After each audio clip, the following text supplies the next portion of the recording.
يا طير بلغ رسالة من وسط روسية مضمونها الحب والتقدير والاحترام.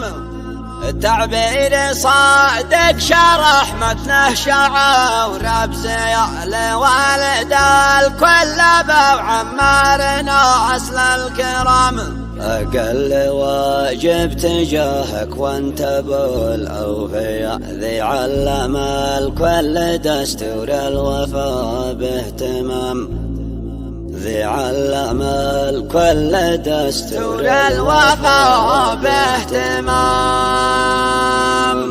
هذا الشيء له إهداء خاص إلى رجل الخير والعطاء الوالد الكريم أبو عمار المجيدي، يبعثها من دولة الوسية أبنائه محمد علي دبوان، وائل أمين علي دبوان، لؤي محمد علي دبوان، من أداء أبو هاجر المعصبي هندسة وإخراج الأستاذ هشام الكوماني.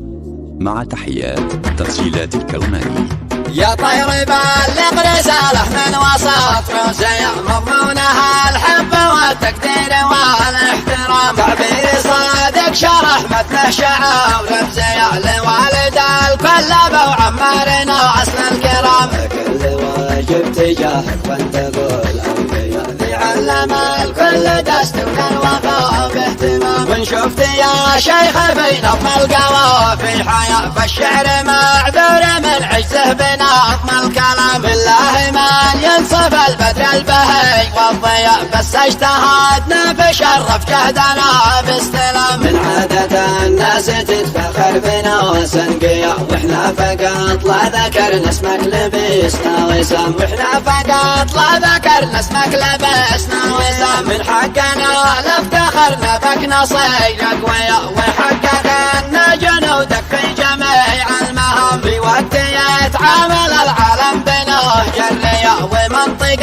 الكبر والقسوة وشارع الخصام. ما زلت والله مرجع عامل الاصفياء وقبلة الخير تشهد لك جميع العالم.